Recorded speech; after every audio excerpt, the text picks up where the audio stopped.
Constitución de 1950. ¿Cuál es la finalidad de la educación? Tenemos lo que es el artículo 197. ¿Qué expresa este artículo? Es obligación y finalidad primordial del Estado la conservación, el fomento y la difusión de la cultura. Así también, este artículo dice que la educación es atribución esencial del Estado, el cual organizará el sistema educacional y creará las instituciones y servicios que sean necesarias. ¿Qué es lo que dice, qué es lo que trata de decir este artículo? ¿Qué nos manifiesta? Su esencia nos dice que el Estado tiene como obligación primordial, es decir, que no la va a dejar de lado ni la va a hacer de menos y va a tener otras obligaciones. En primer lugar, es importante sobre lo que es ayudar a la población a que se le fomente la cultura, a extenderla, a que llegue a cada uno de los habitantes de la población o del territorio salvadoreño. Así también, que nos dice el segundo inciso, dice que la educación es atribución esencial del Estado y que éste debe de organizar el sistema educacional. Quiere decir que al Estado le corresponde lo que es la organización, es decir, como lo mencionaba el primer inciso, este debe de interesarse para que quienes conformen la población salvadoreña tengan un buen fomento, tengan buenas bases sobre lo que es la cultura, no dejándola de lado, porque así, de esta manera, estas personas pueden tener un mejor desarrollo o función en la sociedad.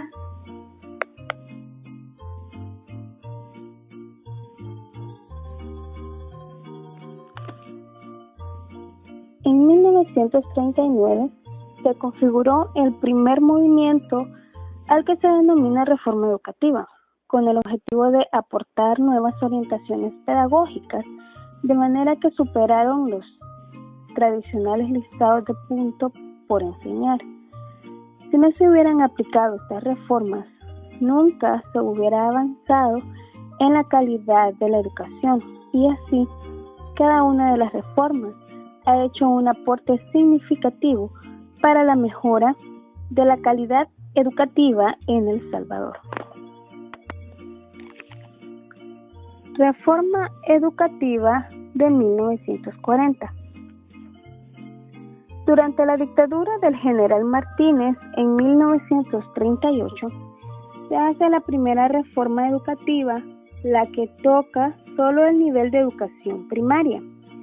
La comisión encargada de reordenar el sistema es conocida como la Generación del 28. Hay que destacar que esta reforma fue un avance importante, ya que se aportaron innovaciones en varios aspectos. Se pretendía que los planes y programas de estudio tuvieran continuidad y secuencia, dando oportunidad a los maestros de seguirlos didácticamente de acuerdo a la situación particular de la población donde trabajaban. Se le llamó la Generación del 28 a la primera y única generación de maestros formados por un grupo de maestros alemanes que llega al país a dirigir la Escuela Normal de Maestros en 1924. En 1929, un pequeño grupo de maestros egresados de la Escuela Normal son becados para realizar estudios en Chile, en la Facultad de Filosofía y Ciencias de la Educación. A su regreso, 3 de ellos son elegidos junto con otro becario en Estados Unidos para implementar la reforma educativa en 1940. También el programa de las escuelas normales fue modificado en 1945 de acuerdo a los objetivos de la nueva reforma, con la finalidad de superar las deficiencias de las futuras generaciones de maestros. Reforma de la educación media.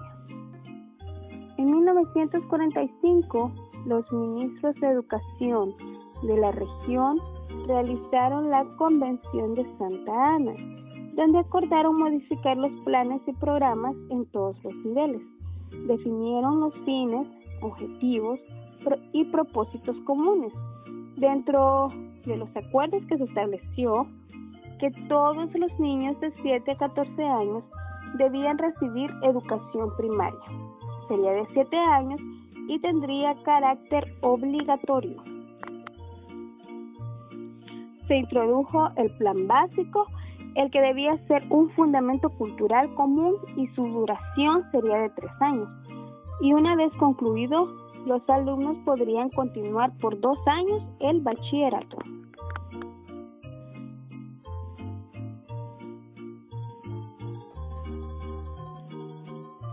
El método lancasteriano de enseñanza mutua es utilizado en los centros de primeras letras, el que predomina hasta entrado el siglo XX. La educación elemental o primaria de fines del siglo XIX y comienzos del siglo XX. Se impartía en escuelas unitarias, en donde un maestro atendía 2 o 3 secciones diferentes. El modelo positivista, completado por algunas materias prácticas como el dibujo, la caligrafía, el trabajo manual, la agricultura y el canto, dominó el plan de estudio oficial hasta 1940.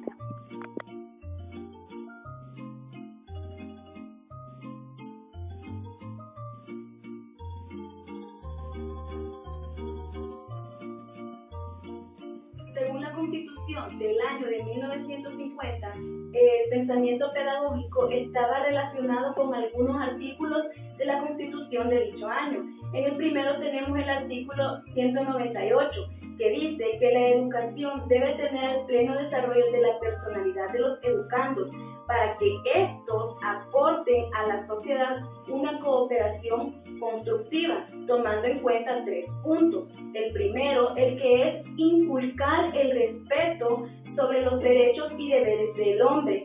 El segundo es combatir todo espíritu de intolerancia y de odio. Y el tercero, pero no menos importante, es el fomento del ideal de unidad de los pueblos centroamericanos. Así también el artículo 198 en su inciso número 2 expresa que debe existir una articulación y una continuidad en todos los grados de la educación, la cual deberá abarcar los siguientes aspectos: el aspecto intelectual, el aspecto cívico, el aspecto moral y el aspecto físico. Ahora bien, la explicación de este artículo. En el primer inciso, lo que nos trata de decir es que aquella persona que ejercerá la docencia debe de cumplir con ciertos requisitos. Es decir, que no cualquier persona, por el hecho de simple y sencillamente querer enseñar a otra, lo va a hacer. ¿Por qué? Porque la cooperación o el aporte que esta persona debe de ser productiva para la sociedad, en este caso para sus alumnos, y que, como se mencionaba antes, debe de inculcarle los 3 puntos. Debe de hacerle saber al alumno lo que son el respeto por los derechos y así también enseñarle que no solo son derechos, sino también deberes que tenemos como seres humanos. Debe del alumno saber combatir lo que son los sentimientos o el espíritu, como lo menciona la Constitución de ese año, sobre odio y sobre la intolerancia, que muchas veces se da en nuestra sociedad, aún en la actualidad. Y por último, el docente estaba encargado en ese año de fomentarle o de crearle la idea a su alumno que, si bien es importante la unidad entre los habitantes salvadoreños, no solamente tiene que la persona conformarse con esa unidad, sino también extenderla hasta las naciones hermanas, como lo es la población centroamericana. En su inciso número 2, dice que debe de existir una articulación y continuidad. ¿Qué quiere decir? Que cada uno de los años que el alumno se someta a las clases que imparte el Estado, debe de haber una continuidad. Quiere decir que debe de haber una relación, que deben de ir concatenados el año anterior con el año nuevo, para que así el alumno tenga un mejor desenvolvimiento o desarrollo, y que los centros educativos de ese año, de la Constitución de 1950, no debían dejar de lado un área o un aspecto del alumno, no debían de enfocarse solamente en el área físico del alumno, dejando de lado el intelectual. Esto debía de ir de la mano para así lograr los resultados que el Estado tenía para con el alumno, que es que éste pueda en un futuro desarrollarse o desenvolverse en la sociedad y este puede ser más productivo para la comunidad.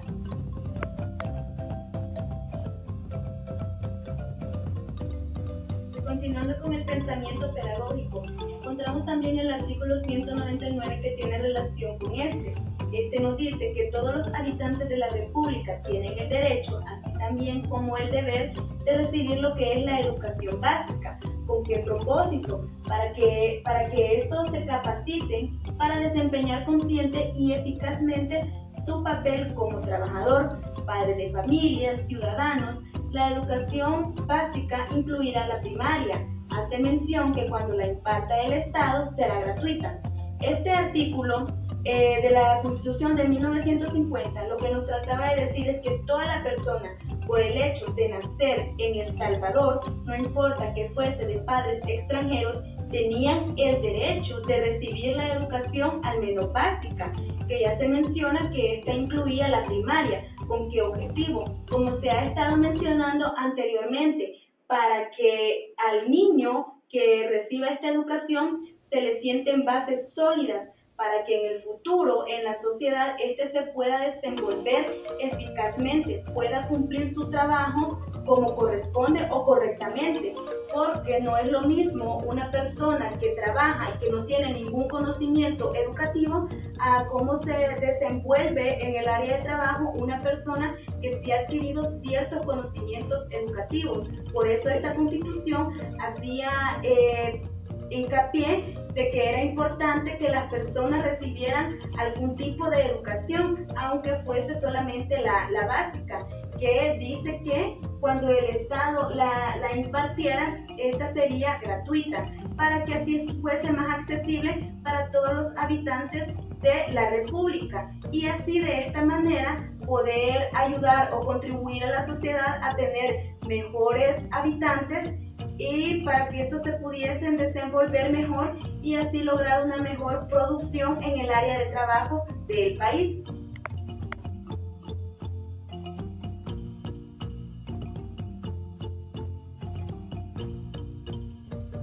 Hay que destacar que hasta esta fecha la preparación profesional del magisterio era menor, por lo que la mayoría de los profesores eran empíricos y no tenían una pedagogía del todo adecuada. También el programa de las escuelas normales fue modificado en 1940 de acuerdo a los objetivos de la nueva reforma, con la finalidad de superar las deficiencias de las futuras generaciones de maestros.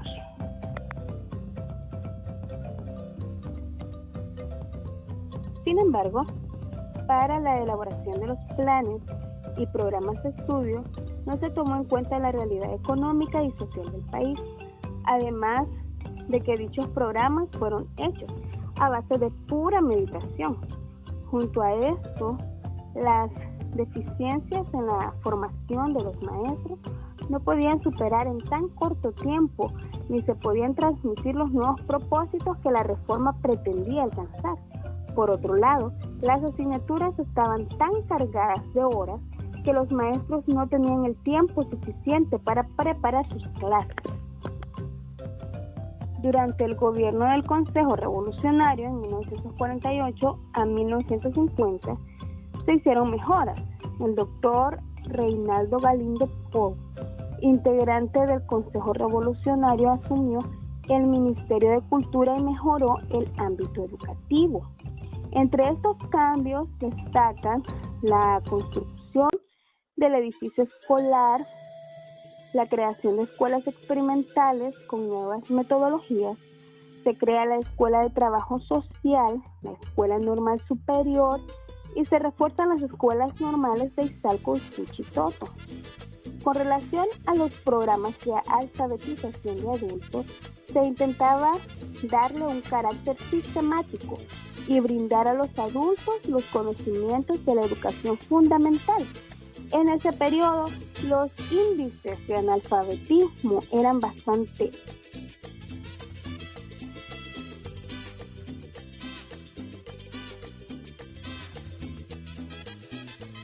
Con la creación de la Universidad de El Salvador en 1841, se constituye también el sistema educativo en 3 niveles: educación primaria, educación media y educación superior. Con el decreto ejecutivo publicado el 15 de febrero de 1841, bajo el mandato de don Juan Lindo, se crea la educación media en el Colegio de la Asunción. Aunque la escuela parvularia da comienzo en 1886, no forma parte del sistema oficial.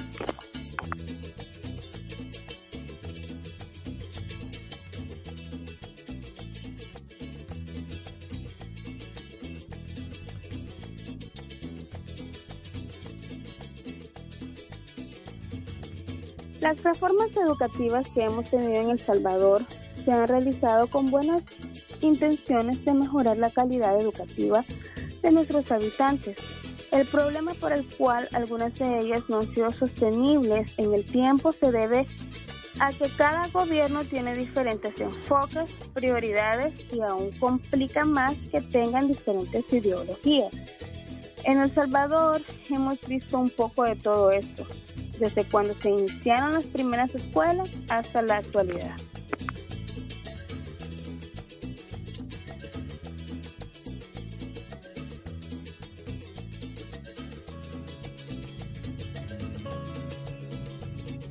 Solo en el 2012 nos graduamos 85,000 bachilleres. De ellos, 25,000 iniciamos el proceso de nuevo ingreso en la Universidad de El Salvador. Sin embargo, solo 9,000 aspirantes ingresaron.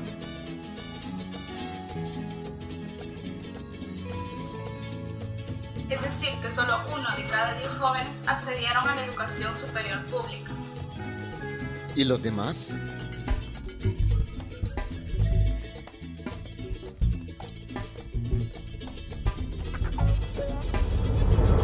¿Educación pública?